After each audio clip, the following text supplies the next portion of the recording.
আজ আমি তোমাদের কাছে একটা খুব গুরুত্বপূর্ণ ভিডিও এনেছি যে আমেরিকার এক 10 বছর বাচ্চা প্রেগনেন্ট।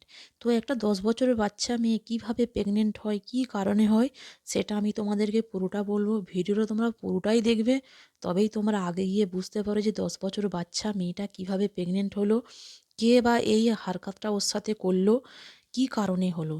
কারণ এই সমাজে আমরা বাস করছি, আমরা ভাবতেই পারছি না যে একটা 10 বছরের মেয়ে কিভাবে প্রেগনেন্ট হতে পারে, তাই না? কারণ একটা 10 বছরের মেয়ে প্রেগনেন্ট হওয়া সম্ভব নয়, কারণ আমরা সবাই জানি 10 বছরের মেয়েটা কী কারণে প্রেগনেন্ট হলো, কি তার তার সাথে তার বাবা হলো নাকি আরও অন্য কেউ হলো। সেই কারণে তোমাদেরকে বলছি, ভিডিওটা তোমরা না দেখলে বুঝতে পারবে না। ভিডিওটা দেখে তোমাদের অবশ্যই তোমাদের চোখ থেকে পানি আসবে। তোমরা ভিডিওটা অবশ্যই পুরোটা দেখবে, কেটে দেখবে না, তাহলে তোমরা কিছুই বুঝতে পারবে না যে একটা 10 বছরের মেয়ের সাথে একটা মারাত্মক ঘটনা ঘটে গেছে। এটা আমেরিকার ঘটনা। চলো ভিডিওটা তোমাদের আগে শুরু করি, দেখো তোমরা ভিডিওতে কি হচ্ছে।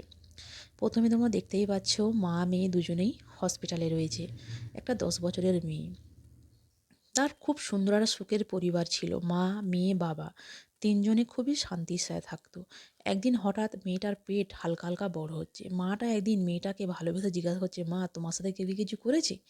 মেয়েটা বলল, না মা, আমার সাথে কেউ কিছুই করেনি। মেয়েটার মা হাসতে হাসতে জিজ্ঞাসা করলো, মা তুমি কি কোনো জায়গায় এমন অনুভব করো যে কেউ তোমাকে জবরদস্তি টেনে নিয়ে গেছে? বলে, না মা, আমার সাথে কেউ এরকম কিছুই করেনি। তো মেয়েটার মা ভাবলো যে কথাটা বাবাকে জানাবো, আবার ভাবলো যে না, বাবাকে জানালে হবে না, বাবা রাগী লোক। তো মেয়েটা যেই স্কুলে পড়াশোনা করতো, অথচ মাদ্রাসা স্কুল, মেয়েরা সবাই হেজাবের সাথে যেত, সম্মানের সাথে বাড়ি আসতো। তাহলে মেয়েটা যে স্কুলে পড়তো সেখানেও মেয়েটার টিচার ছিল একটা মেয়ে। তো মেয়েটার কিভাবে এরকম হলো? মেয়েটার মা একদিন ভাবলো, চলো আমি তোমাকে ডাক্তারের কাছে নিয়ে যাব। তো মেয়েটার মা একদিন মেয়েটাকে ডাক্তারখানা নিয়ে গেল।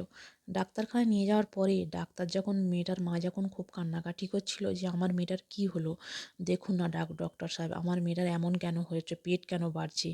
তো মেয়েটার মা তখন মানে অনেক কিছু বলার পর ডাক্তার যখন চেক করলো, বলে ঠিক আছে, আমি তো এমনভাবে বলতে পারবো না, কোনো রোগও হতে পারে, তো আমি অল্ট্রাসাউন্ড করবো।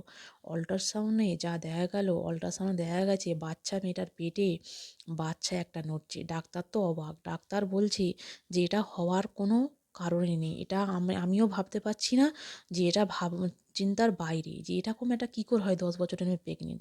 তো ডাক্তার তখন তার মেয়েটার মাকে বলছে, আচ্ছা তোমার মেয়ে কি কোনো ছেলের সাথে খেলাধুলা করে, কি বাইরে ঘাটে যায়, কি করে তোমার মেয়ে? মেয়েটার মা বলছে, আমার মেয়ে তো কোনো ছেলের সাথেও খেলে না, আমার মেয়ে সবসময় ঘরে ধরে থাকে, পড়াশোনা করে, এমনকি যে স্কুলে যায় সেই স্কুলের ম্যাডামও মেয়ে ছেলে। তো মেয়েটার মা প্রচণ্ড ভেঙে পড়েছে। ডাক্তার সান্ত্বনা দিচ্ছে, দেখো এই সময় ভেঙে পড়ে যাওয়ার কোনো কারণ নেই, তুমি একটু চুপ থাকো, একটু চিন্তা করো না, আমি দেখছি কি করলে করতে পারি। মেয়েটার মা খুব কান্নাকাটি করছে যে আমার একটা 10 বছরের বাচ্চা এমন নোংরা জঘন্য কাজটা কে করলো। তো মেয়েটার মা এমনই করছে যে আমি আমার স্বামীকেও বলতে পারবো না, কারণ আমার স্বামী প্রচণ্ড রাগী, যদি আমার বাচ্চাটাকে যদি মেরে ফেলে দেয়, কি যদি না নেয়। তো ডাক্তার বলে যে কোনো একটা উপায় আমি বার করো। মেয়েটা হসপিটালে ভর্তি, দিন দিন মেয়েটার টাইম আগিয়ে আসছে, প্রেগনেন্টির টাইম, মেয়েটার 9 মাস হয়ে গেছে, বাচ্চা এবারে মেয়েটার হবে।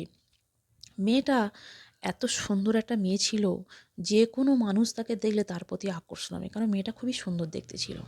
মেয়েটার যখন এবারে 9 মাস টাইম হয়ে গেছে, মেয়েটার ডেলিভারি হবে, মেয়েটাকে হসপিটালে চুরি করে নিয়ে গেছে।